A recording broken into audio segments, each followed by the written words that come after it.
House of Modern. I'm your host, Alex Kessler, here with the one and only co-host, Ben Bateman. What's going on, everybody? Excited to be here. Excited to be talking about Modern. Modern is back, baby. We've been talking about that now for the last few weeks, and it is interesting to see what has happened to our beloved Modern format and to Magic as a whole over the last couple of years. So we have a whole slew of things today on the show to talk about that we want to get to. But before we get into all that, we do want to give a big thank you to the nobles of House Modern, to all of the supporters of the Patreon, patreon.com/the MMcast. You guys allow us to do what we do here. Pinky's out. And we are going to continue to try to develop and bring you guys cool new stuff, actually. There's a lot of good stuff in the pipeline. We won't announce any of it until it's ready, but you guys are going to see some pretty fun stuff coming pretty soon. So big thank you to all of you that do support us. And if you're wondering how, check it out. And make sure to check out, we are tonight recording on a live stream on twitch.tv/Kess Wiley, Commander game with friends. We do it every Monday night at 7:30 p.m. PST. It's kind of like a late show for a lot of the world, specifically the East Coast, but we have a bunch of cool guests on. We also are posting those now on the Kess Games YouTube channel. So this, if you're on YouTube right now, this is the MMcast YouTube channel, Kess Games channel, link below, or just search Kess Games or Top Decking, and you'll find it. And that is where all those videos out. Last week we had Tappy and Olivia on, and then this week we did a whole CDH game that was a really big blast. We had Mental Misplay on, and Austin, one of the community organizers for the Facebook page for the MMcast, was one of the guests, as well as Charlotte from the CAG. So that video comes out this Wednesday. Plus we have Olivia and Tappy from last week. So check that stuff out. They're great games, all of them across the board. It was a real blast. So make sure to check that out. Every Monday, live streaming on Twitch, but then also on YouTube now. Last but not least, make sure to click that affiliate link below. There's a TCG Player affiliate link. Costs you nothing. If you ever plan, have purchased, or will maybe one day purchase, or are purchasing right now cards on TCG Player, if you click on that link, it just remembers through the magic of the internet that we sent you. And so if you buy anything in the future, they'll remember us, and we'll maybe get a kickback on it, which is one of the many ways you can support the cast, including the Patreon, which we mentioned before. Last but not least, click that like button. Ben will cry if you don't click the like button. I will cry tears. If we don't reach at least 100 likes, Ben will post a TikTok crying. Crying? Yeah. You're giving people incentive to not click the like button right now. But if we get to 102, he'll also cry. So it's that 100 and there's watch yourself in on that one. Oh no! All right. Yeah. Ben won't cry unless we get to 100 views. If we get to 100, he'll cry happy tears, and if we don't get it, he'll cry sad tears. Alex is selling me down the river right now. I'm just gonna have to cry. I just want to see Ben cry. All right, that's what I'm looking for. But today we are talking about. So there's a really interesting thing, and this is a tweet I saw on the internet, and some of our best episodes come from tweets I saw on the internet. But this one was that if you look at the top X amount, and we're going to be talking 10, 15, 20, etc. Cards, creatures played in Modern right now, 5 of them total come from a period printed before War of the Spark. So since War of the Spark, all of the top 20 -5, so 15 of the top 20 have been printed since. And that came with kind of the concern of, is this power creep? Is this good for the format? What does that mean? Is that partially just because there are specific decks and archetypes that are seeing play? We're going to get into that a little bit, but kind of just the basic question of, has the power level of the last 2 years' effect on Modern been a net negative, net positive? What does that mean? And talking about that. So first, we're going to go over what creatures are not from that period, but any comments before we get into that, Ben? Yeah, I mean, I think one of the things about Magic and about really any game is that, you design the thing knowing that you have all these pieces that fit together, and the history of all of this stuff gets made up of people's memories of playing certain things, the power level of cards, tournaments, collectability, and all that stuff. But, in a vacuum over a few years, that's pretty easy to keep stable. It gets really hard over the amount of time Magic has existed. We're going to be going on 30 years pretty soon to keep it consistent, because number one, you have to find ways to consistently reinvent the actual gameplay itself to keep it interesting for the players. You have to find ways to consistently incentivize people to buy more cards, because it is a business. They have to keep the machine running. And the combination of those two things creates this idea that you need certain factors to keep Magic exciting. Now, how true that actually is, and how true the justification of those decisions actually are, I don't know. But what has happened is exactly what you're talking about. And especially over the last several years, we have seen such a crazy creep towards there's like a homogenous idea of what makes cards good now on the whole. And it's just rate. Most of the time, it's just rate. The rate has been improved. It has been increased. That has been changed. Occasionally, there's like a new card type, but the rate is often just better. I don't know if I agree with that. I think a lot of these cards are more creating different angles of attack, doing something different. Like Loros isn't a rate thing, right? That's something that was totally new out of left field. Even like Endurance or the Incarnations, you have Sanctifier of Invectives doing really well, Brazen Borrower. Like these are all different things than necessarily what I call, right? Dwathi Voidwalker is in the top 15, right? That's something different. Like I don't know if rate. Okay, you can split it down the middle, because what you can say is that what you're referring to, which is that these are not increased better versions of previously existing cards, that now you just have a one that costs one less, right? It's not that. Correct. And that's true. If you're referring to my concept of rate, what I'm saying is to achieve an effect, what are you having to do to get that effect? So if we use the example of the Incarnations, for instance, having a card that allows you to at instant speed shuffle away your opponent's graveyard, and you can do it without mana. It's free from another card in your hand, but that also has the back end of being a flash creature that's a 3/4. That's a pretty good rate to be able to do all of that. Like it's a pretty good way to be able to accomplish that prior to that card being printed, we didn't have the ability to do it for that cheap. There were cards that at instant speed could shuffle the graveyard. There were cards that could exile certain cards. There were creatures that did cool things. Scavenging Ooze was an interesting take. And that's more my point, right? Is that we had cards that couldn't do this. Like it's not like to me, power creep is more dangerous when it's like I think Ragavan is like a good example of power creep, right? Like this is a more powerful card than Goblin Guide. Yeah. And like for the same mana cost, for the same basic idea of a 1 mana 2 power attacking creature in red that can even have haste, it like is doing pound per pound a lot more things. Dragon Rage Channeler, to be honest, is a power creep of Delver of Secrets. Like nothing is a power creep of Delver of Secrets. It will always be the OG, Alex. Yeah, original gangster. This is the modern gangster. That like they're back in the day with a top hat and a pinstripe suit and a Tommy gun. And Ragavan and Dragon Rage Channeler is like hacking into banks and just like down, and stealing millions of dollars without people knowing, right? Like it's a totally different ball game. Fair. And like, so yes, like there are cards here that I think are directly comparable to cards that have increased in power. Some of them through different modes, right? Like it's not like Dragon Rage Channeler and Ragavan are doing the same thing those cards are doing, and were trying to do something different. But I do agree that there is some level of power increase, and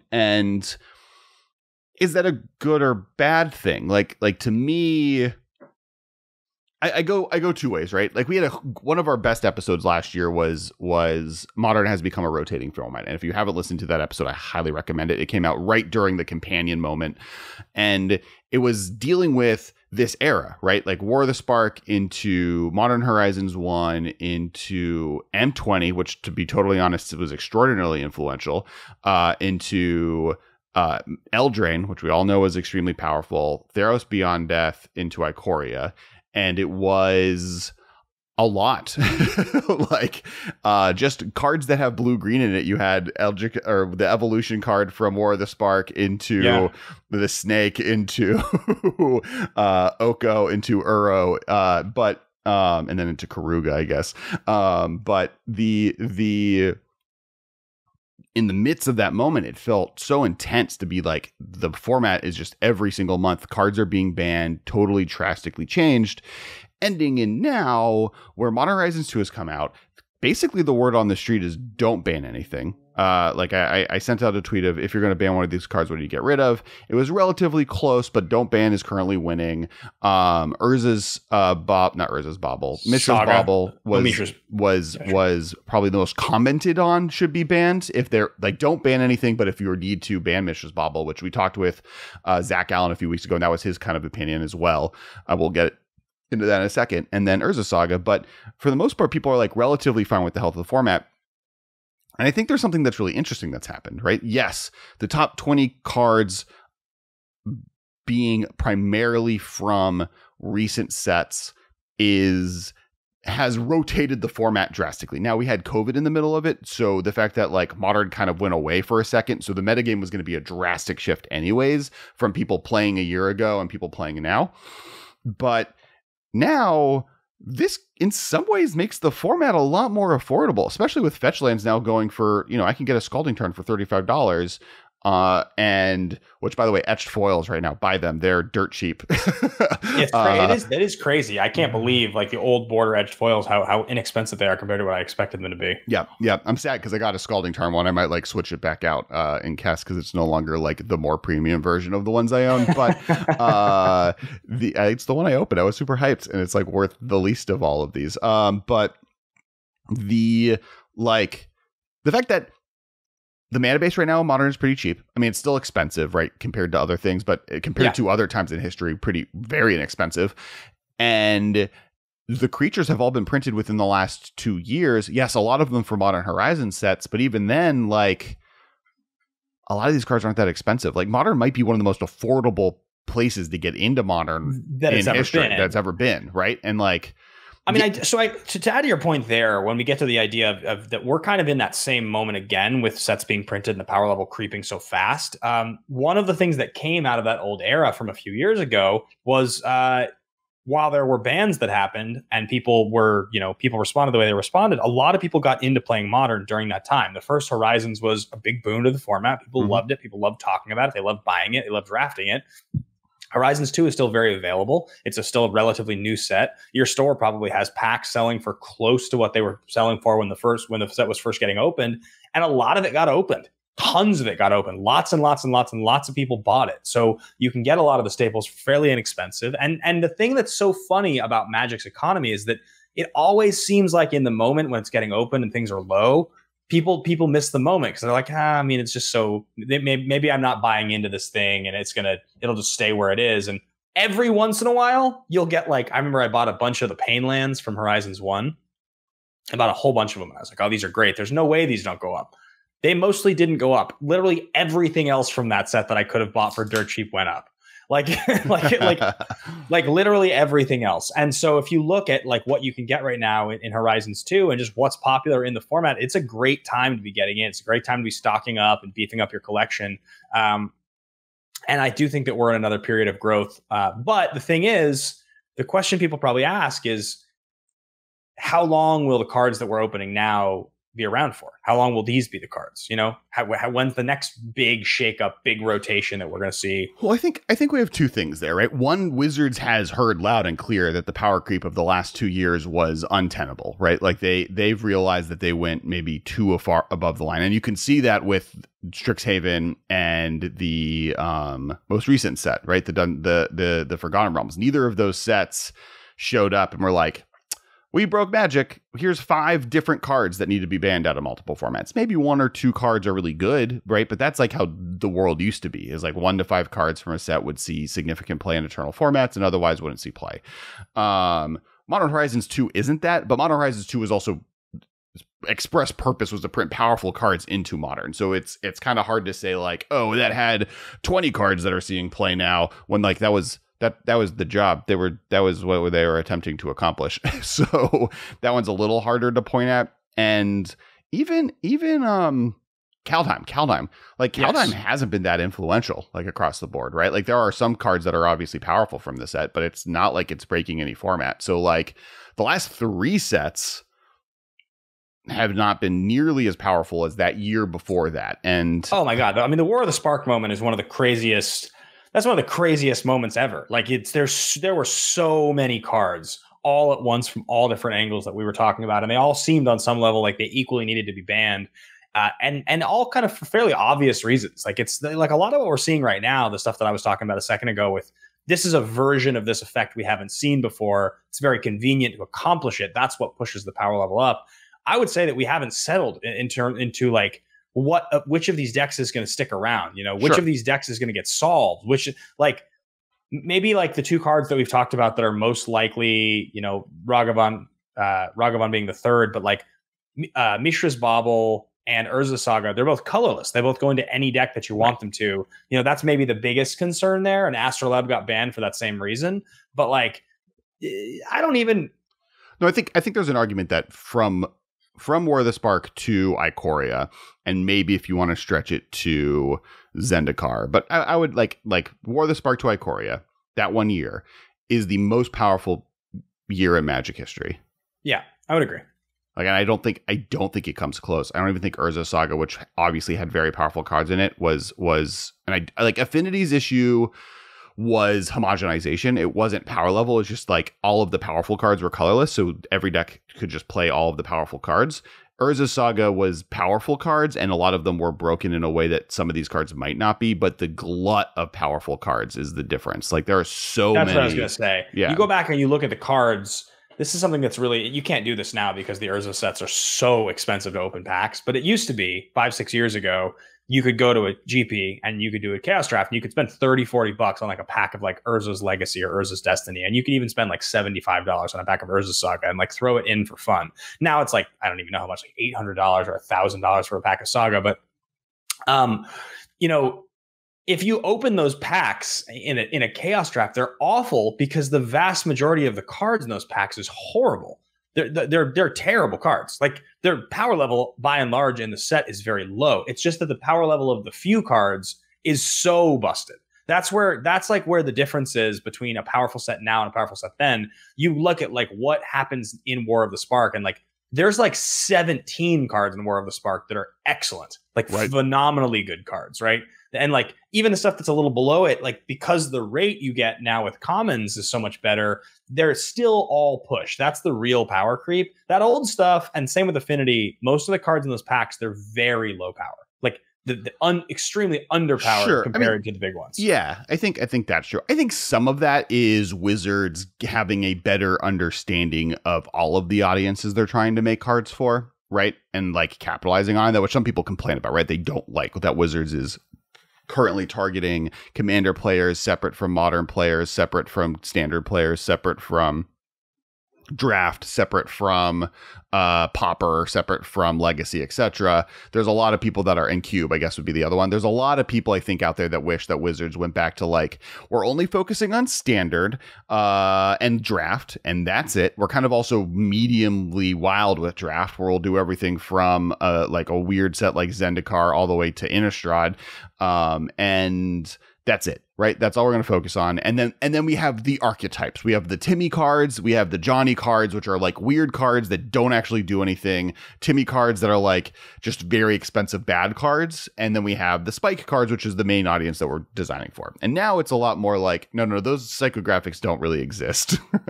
There's Commander players that are now better understood than ever before. There's limited players, which like every set that they come out with is a much better math focused understanding of what a limited set needs to be. There's Standard players that, you know, that is a continued development. And then there's Modern, internal formats, etc. And they're much more targeted with understanding what's good in those formats and what is going to appeal to those types of players than I think they've ever been, which means that the sets are a little bit more hyper engineered to appeal to the widest possible audience, or have cards that make sure that they appeal to everything, which does raise the power level, right? You don't end up having like most cards are draft chaffed.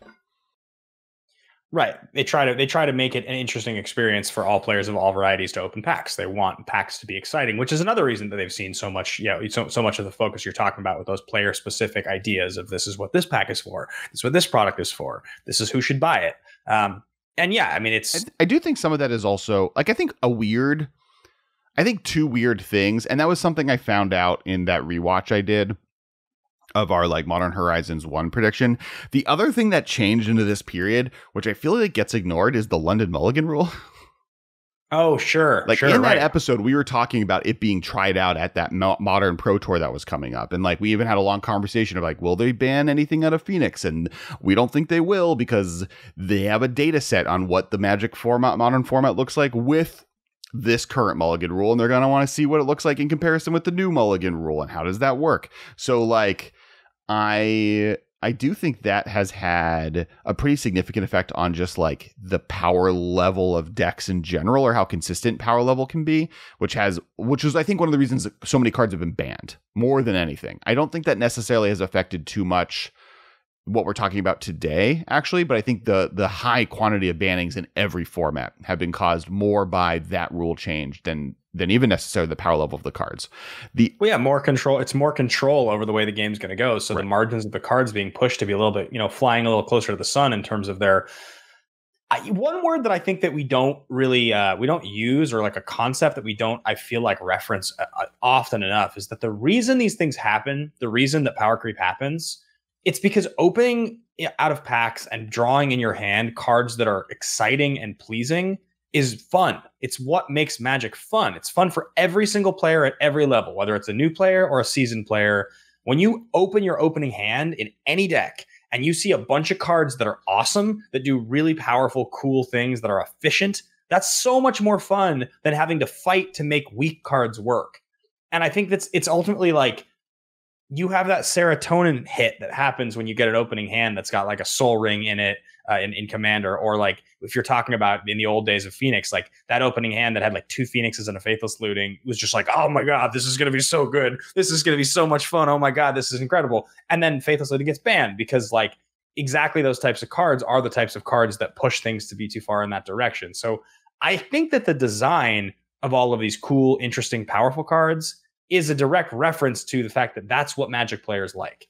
I would so much rather play with powerful cards, and I've said this before on the show, and have them be banned than play with weak cards and get bored of playing Magic. Sure. And a lot of the cards that have been banned have been weird and cool, right? Like, it's not like Oko and Uro and Field of the Dead aren't like cool and powerful, but in a way that cards really weren't before that. So it's all been exciting. It's all been a little bit too over the line, and I see that happening. The other one I wanted to mention, beyond just the rules change, was Best of One.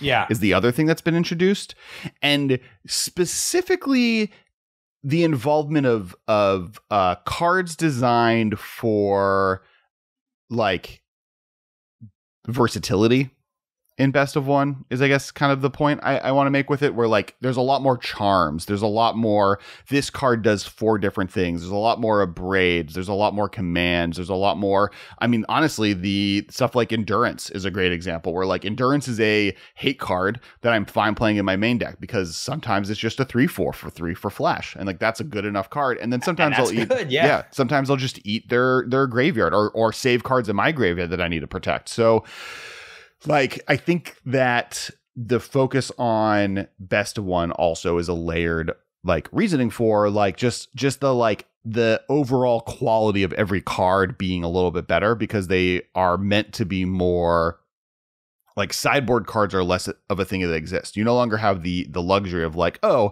if I run against an artifact player, I can bring in my Shatters, right? It's like, oh no, I need a card in my deck that can do Shatter accidentally while it does its normal game plan. Otherwise, I can never beat this deck, or this deck would become too powerful in the format, and then we'll get overrun by it. Which is kind of like why you get Karn, right? The Grey Creator that like just like has Stony Silence attached.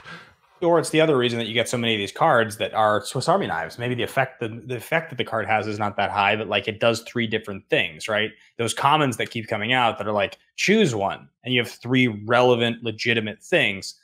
More charms. You have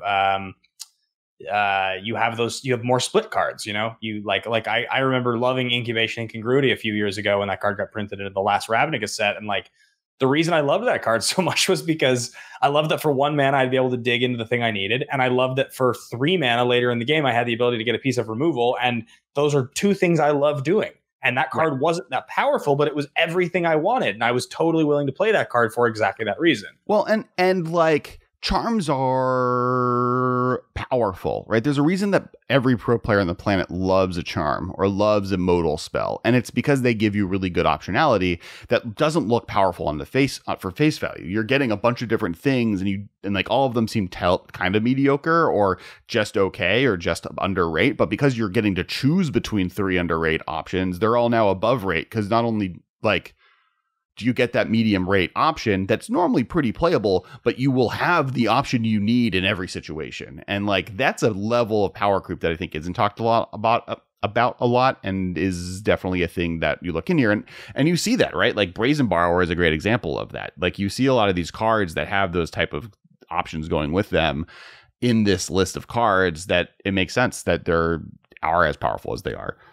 I mean, it is so fascinating for us to look at the statistics though, and look at, like, in some cases you have new cards that have made huge leaps and bounds, right? Like in some areas you talked about it, the creatures have made, but in other areas, like the top spell and the top card is still just Lightning Bolt. And it wasn't always, sure, like it, but it has been for a huge amount of Modern. They've never found a way to get past the fact that that's just perfect for Modern. It's exactly correctly designed. Right. But on the other hand, if you look, like, yeah, that's the interesting counterpoint to like the top 15 of the top 20 creatures in Modern were printed in the last 2 years, is only like 9 of the top 20 in spells in Modern, non creatures were printed at that time. Now that's still 50%. Yeah. Give or take, right? And so it's still a significant include, because like right after Lightning Bolt is Prismatic Ending, right? And then brand new, yeah. And then Mystic's Dispute is number 6. You have Force of Negation at number 9, Counterspell and Unholy Heat at 11 and 12, Force of Vigor at 13, Teferi Time Raveler at 14, Soul Guide Lantern at 15 of all things, Aether Gust, Veil of Summer, and Shadow Spear, right? Like that's a lot of honestly wild cards. The fact that Shadow Spear is a top 20 card in Modern is like really dope. It's just because of how powerful Hammer Time is. That's why it's just such a popular deck. I get it. It's cool. Like Alpine Moon is that high? I didn't realize people played Alpine Moon. I guess it's like a good Urza's Saga answer, I guess. That doesn't lock you out. Which everyone should be playing. What's it called? What's the red white? Yeah, here we go. Wear and Tear, everybody. Yeah. That kills Urza's Saga for 1 mana. That's an insane card. People should be playing in their main decks. But yeah, so like there is a lot of cards here. I think that like going into this era, and this is what kind of the point of the episode, right? Like let's kind of go through, not necessarily the list. Let's first talk about the 5 cards in commonly played creatures in Modern. The top 5 not recent cards in Modern are Stoneforge Mystic at number 6. Recently, well, when you say recent, do you mean like cards that are not printed in the last 2 or 3 years? You're saying so cards like that were not printed since War of the Spark. That's like the title of the episode, right? It's not that, but it's War of the Spark onward. So it's like so you were saying so Stoneforge at 6 and Snapcaster at 7. That's the big 2 classics. Then you go Emrakul at 15 or 14. Emrakul at 14. That's incredible. Ornithopter and Memnite at 18 and 19. And that's it. Yeah. And then like there's arguments about Shardless Agents inclusion because it's an old card that we finally just have in Modern. Yes. Like was that printed in the last years? It was added weeks ago, right? But yes. So in the top 20, Memnite, Ornithopter, Emrakul, Snapcaster Mage, and Stoneforge Mystic are the only cards that were legal in Modern 2 years ago. And Stoneforge Mystic is also debatable. So it's like a weird list. It's weird that all of this power has come out since then and like has totally drastically changed the creature landscape of the format. You don't have Goblin Guides on here. You don't have Voice of Resurgences. You don't have basically anything out of Malira combo. You don't have that kind of look at the format. Now, on the other hand, the archetypes that are seeing play are pretty wide and to be honest, like not necessarily that different than what was good before, right? You have a blue-red tempo list. You have Jund-esque lists. You have like one thing that is interesting is you have, because of the elementals, you now have like 8 different cascade lists. Like that has become its own thing. Hammer Time is the best deck in the format. Like it's a weird situation of just like what are the best decks. Humans is now top 25 decks in the format at the moment. So like I think there is an interesting space on like the format is healthy in the sense that it is a wide open variety of archetypes, right? Like if you have a style of play you want to play, there is an available option to you. it's healthy in the sense that it's affordable.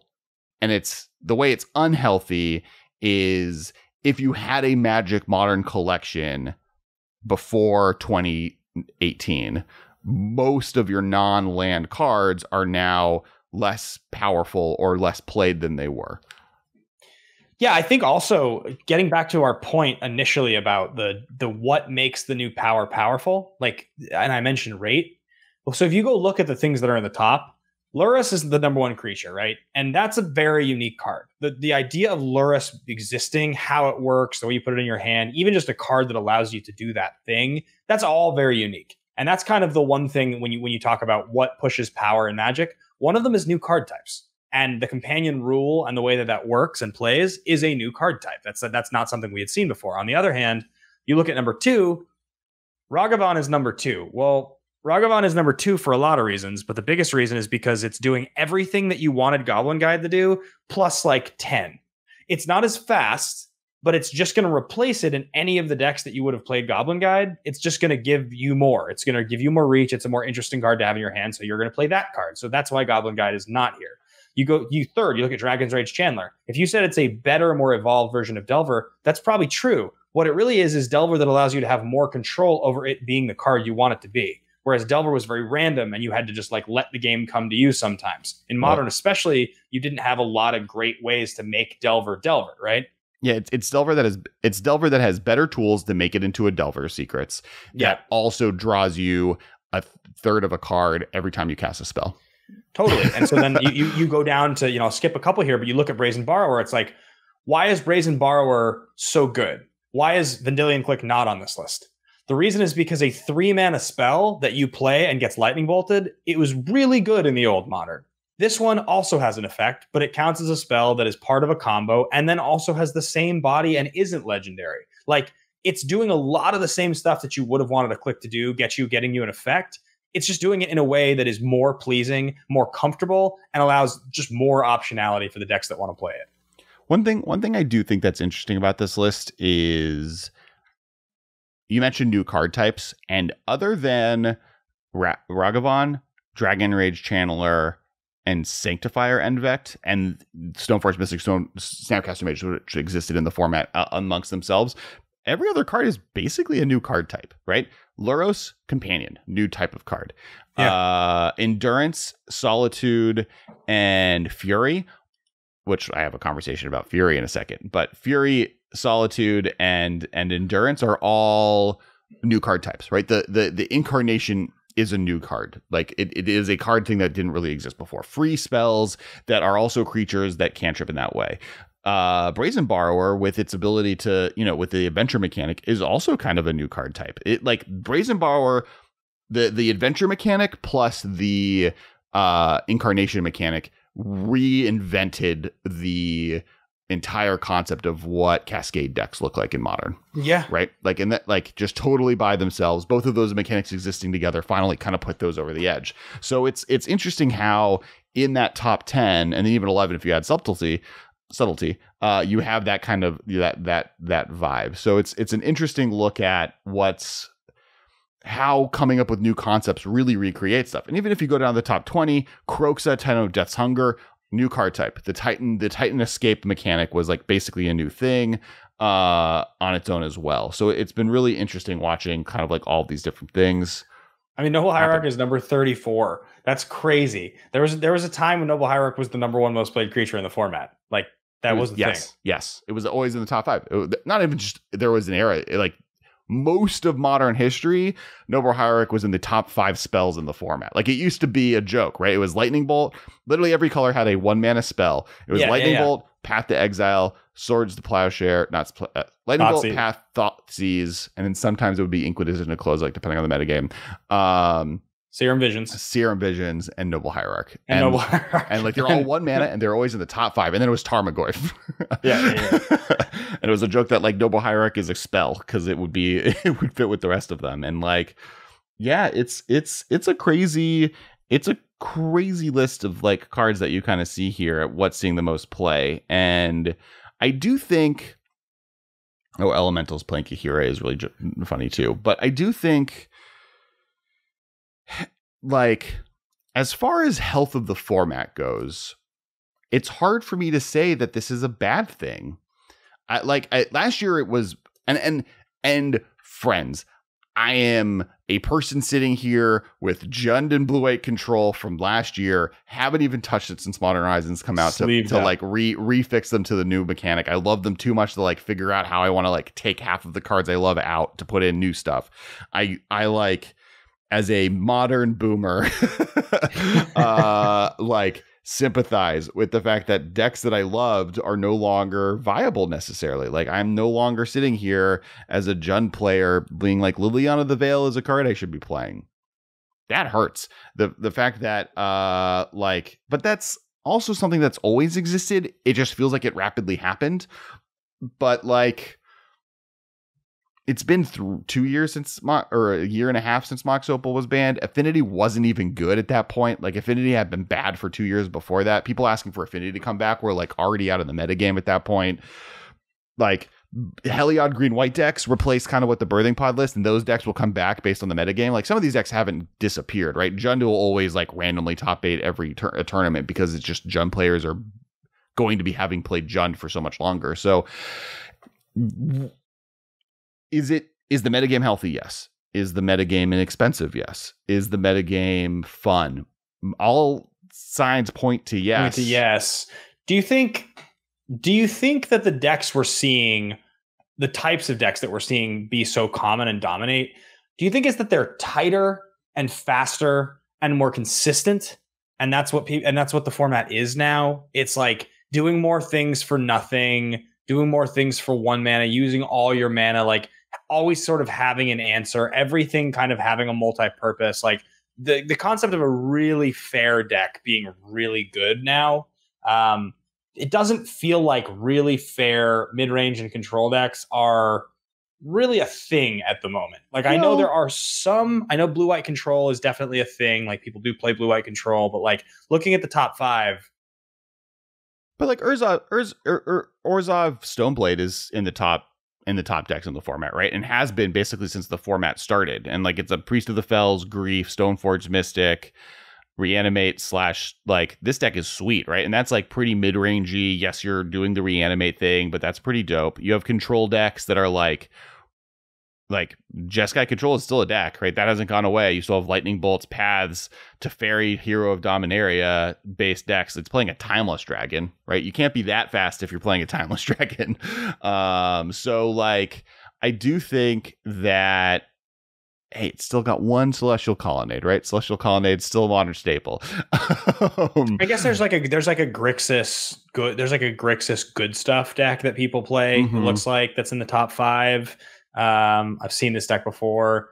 Yeah, I mean, that's fair. I still look at what's in here and I feel like what you're either doing is fast or unfair. Not unfair in a bad way, but unfair in like you just don't really have a whole lot of like, by turn 4, I'm in control of the game types of decks here. You have a lot of like just real power out the gate. You might just like close the game out on turn 3, right? Even if you don't win till turn 4. Yeah, I mean, like, Bant Soulblade is still in the top, like, is like, 2% of decks are playing it, and that's like got an Icevein Codal, Spell Queller, Jace the Mind Sculptor based deck. Like, I don't know. It feels like the format is still, I think a few things are happening, right? It's still in flux. And when a format is in flux, it sucks to be a control deck, right? Like, you don't want to be playing Jund and like hope your removal lines up when then you're like, oh, I'm playing against a Cascade deck that's cheating Emrakul in play. Great. Right. I could have beaten that deck if I had like brought the right hate cards in, or the right hate cards in my sideboard, or the right cards in my main deck. I didn't.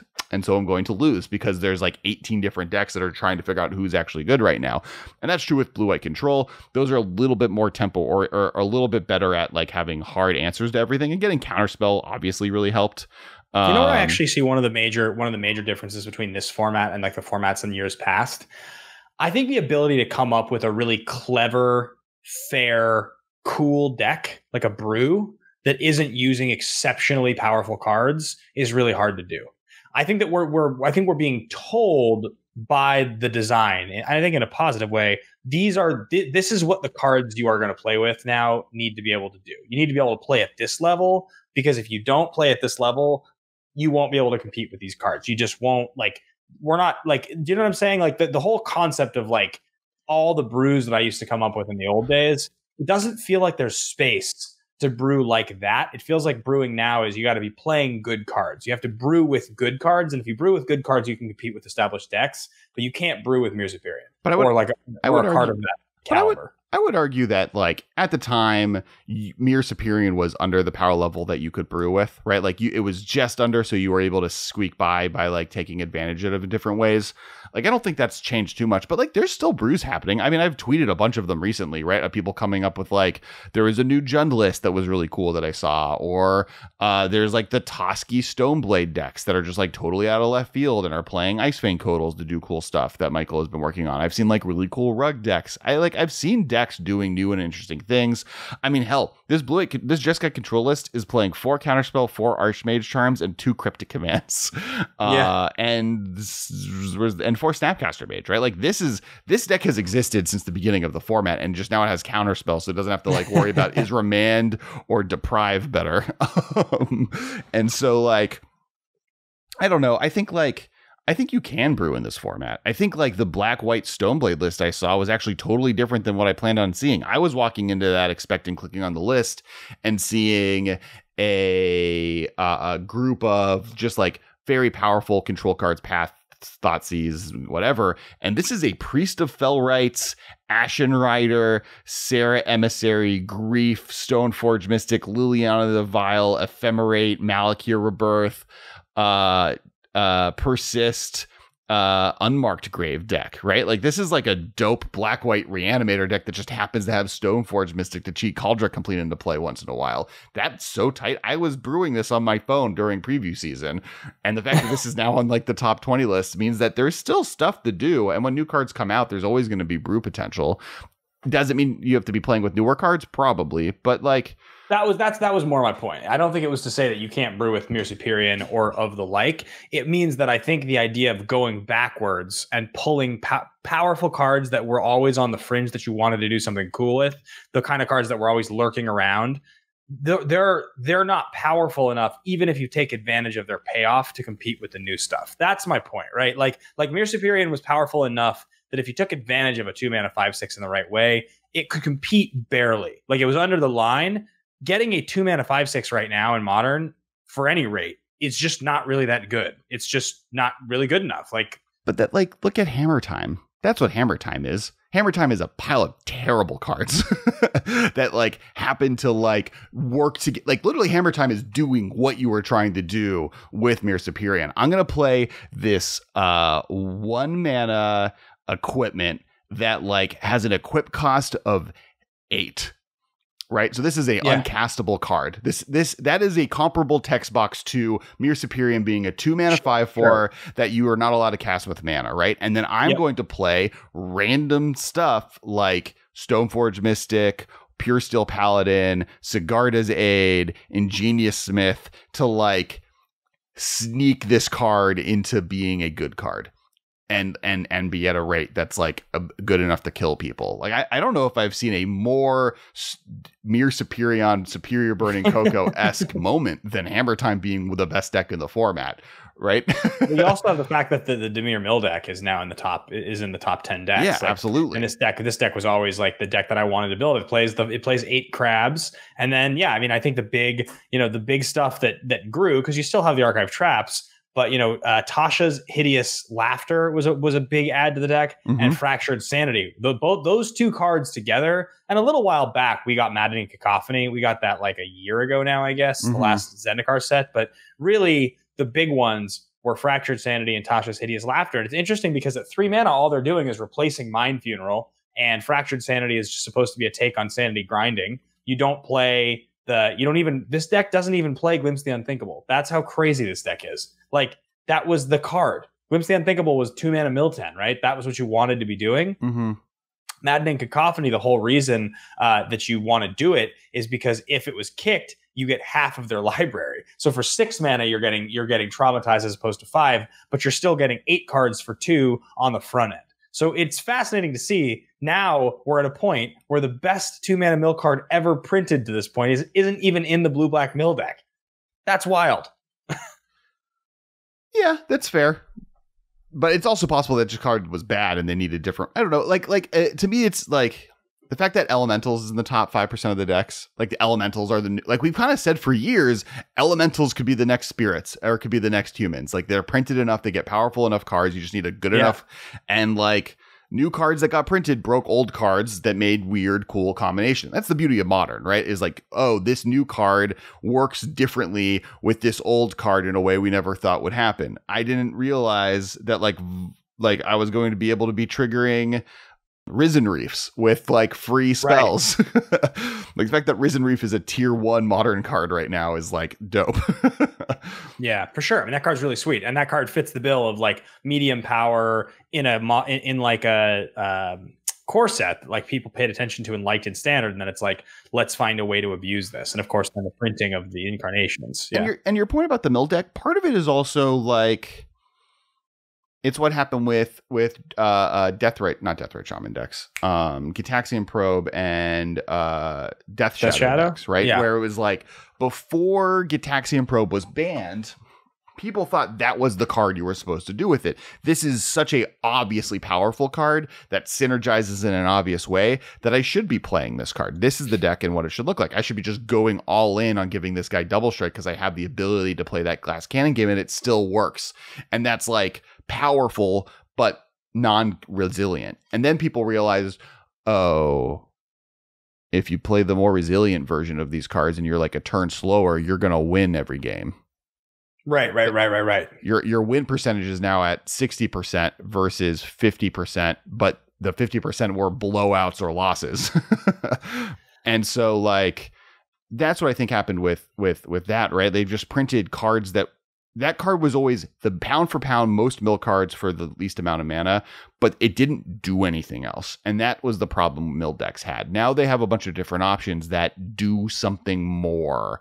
Well, there's also other things too, right? There's other things that I think are really interesting about the cards that are in this mill deck. Remember back in the day when you used to play mill and people would side in Leyline of Sanctity against you and you would just like slump in your chair? Right. Well, this deck has Tasha's Hideous Laughter, Fractured Sanity, and Maddening Cacophony, all of which say each opponent. Right. None of them target. All three of those cards are able to win the game, even if your opponent gets hexproof. So that's pretty important. That's pretty important. Archive Trap is the only card in the deck left that is doing exactly that thing. Even Ruin Crab is each opponent, right? It's basically the two old cards left are the ones that I played in my deck for years ago, which are Archive Trap and Hedron Crab. But everything else now is each opponent, so it gets around targeting. So it's like Glimpse just targets. Glimpse becomes a useless card in round 2 if they have hexproof. Right. And like, yeah, getting the extra crab, getting like, I think it's just like, I agree with that. And like Cryptic Incursion is also not to be underrated. I do think that like, yes, cards have become outclassed in some ways, but also some of those cards were just never going to, like, there was never going to be a mill deck that worked with that card for the reason you just described. No matter how much you tried, there was never going to be a tier 1 mill deck that was the pillar of what that deck was trying to do. Like if you draw enough glimpses, you'll win. Right. Like that deck was never going to be modern competitive. This version of the deck where they've gone past one of its main weaknesses, gotten the redundancy it's needed, and like been able to play around in that space is now seeing a ton of play, which is really cool. Yeah, I think honestly, if you look at if over the last 30 days, if you look at the top 15 finishing decks, I actually think it's a really awesome, really healthy format. I think it's doing a lot of really cool stuff. You have some classic decks in here that feel like the stuff we've seen for years. Amulet Titan, Blue-White Control, Is It Tempo, right? These are decks that we've seen forever. You have some really, really humans. You have some really cool decks that are interesting and new, janky, like Hammer Time. The Crashing Footfalls deck is such a cool deck, right? Mill. These are fun and interesting and new. And then you have basically updates on classic styles that are just pushing things in a different direction. So like Rakdos Lurrus, right? Rakdos Lurrus is basically just like a version of like the old red, white, black Pyromancer decks, or like, Blitz. The blue, red Blitz deck is basically the same thing as the old green, red Blitz decks, right? It's just taking advantage of a bunch of things that synergistically deal tons of damage in the first several turns of the game. But a lot of these decks still play exactly the same way. And I think that most things that you want to be doing are represented here. Maybe the one thing I don't see in the top 15 decks as much that is a little surprising is what you were talking about. We don't have Jund and green, white, black, and like it's 1% of the metagame, 1.1. I'm just looking in the last 30 days at the top 15 finishing decks. That's all I'm saying. Yeah. And I'm just surprised to see Jund is not in the top 15 finishing decks over the last 30 days. And it's very possible that the reason is because Jund always, except for back in the day when it played Deathrite Shaman, was really just playing the best cards on curve. Like it was trying to play the best, most powerful, disruptive cards on curve. And right now, if you're going to do that, if you're going to try to curve out with things that are powerful, you need to be a turn faster than that, or you need to be able to take advantage of crazy 1-2 punches like the Elementals decks do with Ephemerate, like stuff like that. You've got to be able to throw a haymaker in the first few turns of the game if you draw the right opening hand, and Jund was always more fair than that. I think part of it is also Jund is always waned and waxed, right? In the metagame, it's at a moment when it's waxing. It has bad matchups against some of the best decks. It has good matchups against some of those decks as well, but not enough of them for it to be one of the better decks in the format. But it's still going to see play. Like there's a bunch of new cards that are really good for it, right? It's playing Dwathi Voidwalker, it's playing Torok, it's playing Ragavan. So it's definitely going to be a feature of the format moving forward, and it's going to have moments where it's in out. Same as Heliod Company, right? We talked about it used to be the best deck of the format 3 months ago. It's not now, but that happened to the the white, green, black combo decks all the time. They would fall as soon as Birthing Pod was gone. It would fall in and out of favor depending on what the format looked like. But it's like seeing as much play as the Enchantress deck is seeing, and that's the deck people are talking about, right? Like, so I do think it drifts in and out on what's popular, what's not. Literally 3 weeks ago, Scapeshift and Amulet Titan decks were the top 6 decks in the format, and now they're not in the top 10. So I think the metagame is just shifting so much that it's hard, especially for fair decks, to be able to fight them. And the ones that are going to be playing a lot more pound for pound counter magic because it's a little bit flatter of a way to fight things. But we'll see where it goes. The last thing I wanted to talk about for this show, unless you had something else you want to say on that. No. I was just going to say that if you look at these same results and you reduce it down to the top 5 decks or top 10 decks in the last week, you'll see that Burn is back in the mix here. It's the sixth finishing deck there, and Blue White Control is much closer to the top. So, it's always changing, it's always shifting, which is the sign of a healthy metagame. I mean, that's exactly what you want to see. All right. So the last thing I wanted to talk about, and this is a quick conversation. It's mostly just a brag. If we were to now, and we were wrong as well, ranking the 5 incarnations okay, in the metagame right now. Number 1, which I think was a surprise, but was also kind of like the safe bet on everyone's list, Endurance. Yep. Just like seeing pound for pound more play, partially just because it is such a powerful hate card that's in a lot of decks. I remember I bought 2 copies from my the local LGS, and they were like $25 to $30 at the time. And the guy didn't even realize. He was like, "Why is this card expensive?" His brain didn't even register that this would have been a $30 card. And I was like, "It's because it's like the most played green creature in the format." Next after that, we got Solitude. That was everyone's kind of first pick. Not surprising everyone. Its ability to trigger with Ephemerate, obviously really powerful. Here's where I'll be taking the I told you so's to the world. Fury at number 3. Everyone thought that was the worst one. There was so much hatred towards that card when it was printed. They thought it was the next red, whatever the free spells from Modern Horizons 1 were. I was like, no, this card's insane. This is going to do a lot of damage.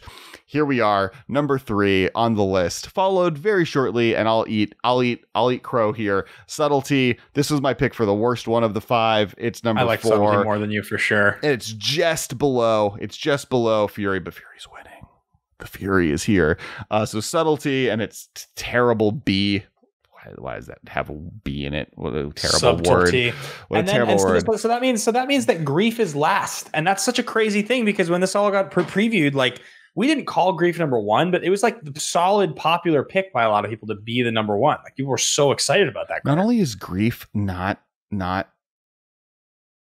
number 1 or is the worst of them, it's not like the other ones are all played in the top 11 cards in the format. Grief's down at 35. Grief is at 35. It's not even in the top 30. It's not in the top 20. It's in the top 40. It's behind Giver of Runes. It is just between Giant. Noble Hierarch and Tarmogoyf. So in defense of Grief, 3 years ago, Grief would have been the second best creature in the format. Yeah. I think that, probably, and then it's funny because it brings us back to what I was saying when we started talking about rate. Like, I think Endurance is a great example of Green didn't have a free, convenient way to do that, right? That's just green just didn't have that. They didn't have a really good pushed way to have that in your deck. They do now. Makes sense. Makes sense that you would want that. It's especially good in this metagame, but like honestly, when is getting rid of someone's graveyard not good in the modern metagame? That's like always been good and always will be good. Yeah. It's not surprising to me. I have to say I'm a little surprised that Subtlety's not last. I would have thought it would, given what we've described. I know why. I know exactly why. It's because it's part of the Shardless Agent deck. It's blue. Say what? It's because it's blue. Yeah, fair.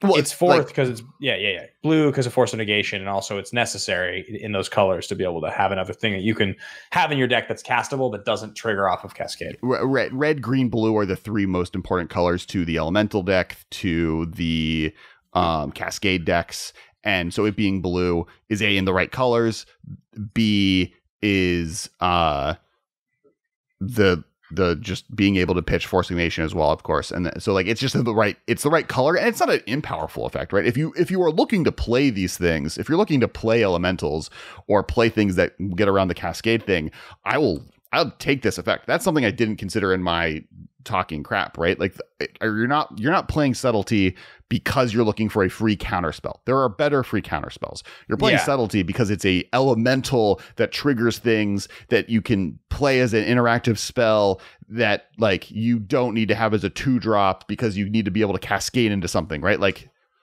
I was comparing this to counterspell when I wasn't thinking, oh, but I'm going to be Shardless Agenting and I don't want to counterspell in that deck, right? That's where it came across. Or, oh, I have Risen Reef in play and I want to trigger Risen Reef. For sure, yeah. And so like that's why it's the most played one after like, and that's honestly why Fury is there, right? It's also the second best color, if not the best color needed for those decks. You need red, green, and blue, and that's that one, right? And then like Solitude, to be honest, Solitude is actually the best one from that perspective because it's the one that it works with Ephemerate, but it's the one that's seeing like the most wider amount of play, and those decks are forcing white in them so they can play with Ephemerate, so that they can play with Solitude. That's how powerful this card is versus the other one, which is just like, oh, these are the best ones in these colors. Like if Fury, they're good too, right? Like same reason, but yeah, that's where I'm at. And I'm also glad they focused on making these all good, as opposed to the cycle of forces in the last one. It's kind of a bummer looking back that cycle of forces, they didn't do a slightly better job of just like making them all exciting. I mean, whatever. We got one really powerful one and a second one that's pretty powerful, but these all 5 are great. Like I like all 5 of these, and I'm going to probably be playing all 5 of these for years to come. I think ranking the free spell cycles of the last year, the Force one, Force of Negation, whatever, the Modern Horizons one is my least favorite.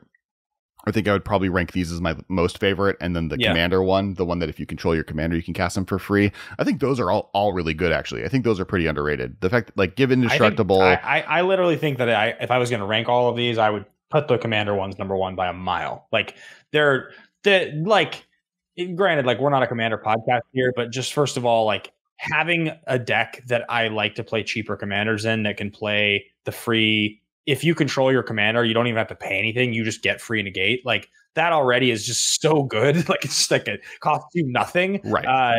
And then like the red one's amazing. It changes the target. Like I play them all. I literally play any deck that I can. I play all. I think all 5 of them are extremely playable. Versus here, where I agree, you drop off. Though I think these are all playable, right? They're still all in the 35 most played. Yeah. Even Grief. I think Grief also is hurt by Luros. Sure.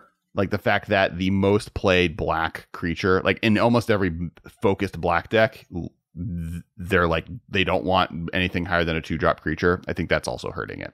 It's like the opposite problem the other ones are running into.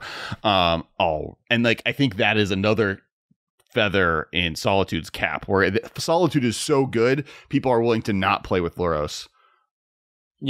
To play it, right? All right, so that is it for today's episode. Last but not least, make sure that the like button, like it. Ben will cry regardless. Just hit the like button, and then I want to comment. I want your ranking of the three free spells, and if you want to add the other one, add the original Force of Will cycle. Give me all of them. rank all of them in the comments. Interesting. One last thing before we finalize. No Primeval Titan in the top 50 most played creatures. Is that true? Primetime is not in the top 50. Are you Top 5 sure is about that? I'm literally looking at the list. Huh. Yeah. Last little tidbit of information for all you friends in the world outside. All right. Make sure to check out the Patreon. Really helps us out. I promise it really does. Monday Commander streams every Monday night, 7:30 p.m. PST. Kess Wiley. I'm at Kess Wiley on everything. Ben is at Ben Bateman Media and everything. I am making a bunch of TikToks. Definitely check that out. At Kess Wiley, TikTok, Twitch, Twitter. All three of those things. Instagram. I've now made it so it's Kess Wiley on Instagram, not Kess_Wiley. I figured out how to do that. Big moves for me in the last week. And Ben is going on tour, released a music video, is killing it in the music game. Where can people find all of that information, Mr. Bateman? Yeah, I did a whole big rebrand. I had this brand called Nerds and Suits for a long time I talked to you guys about, and I took that channel because it really had become a music channel, and I was mostly doing that there. And I changed it. So youtube.com/Ben Bateman is now, that's what it is. It's now my channel, and I put up my first music video this week, so you can check that out. You can get tour tickets at benbateman2021tour.com, which I'm really excited about. I'm going to be on the road for about a month, right there in winter, and I'm very, very excited about that. So check it all out. And by the time you guys hear this, which I'm very excited about, there will be a short form video on the channel that's like a metagame breakdown, quick 5 minutes, talking about the modern world, and something that I'd wanted to start doing a bit more of. Reminds me a bit of the old days of 10 minutes of magic that I used to do on Anchor. And I want to start bringing some of that stuff to the channel here. So if you're listening to this and you're like, that sounds like a fun 5-minute thing to check out, do us a favor, check it out. It's on the YouTube channel, youtube.com/the MMcast. And if you do, give a thumbs up, give a like, leave a comment. Let's build the channel, guys. Let's grow it out. So thanks for watching what we do. And as I mentioned, there's cool stuff coming down the line. Yep. All right. The poll has changed. Urza's Saga is now in the lead after no ban. Goes no ban, Urza's Saga, and then Ragavan and Bobble are tied. People are on bans, though. All right. Thanks, everyone. We'll talk to you guys next week. Bye, guys. This has been a production of Time Traveler Media, sending podcasts into the future.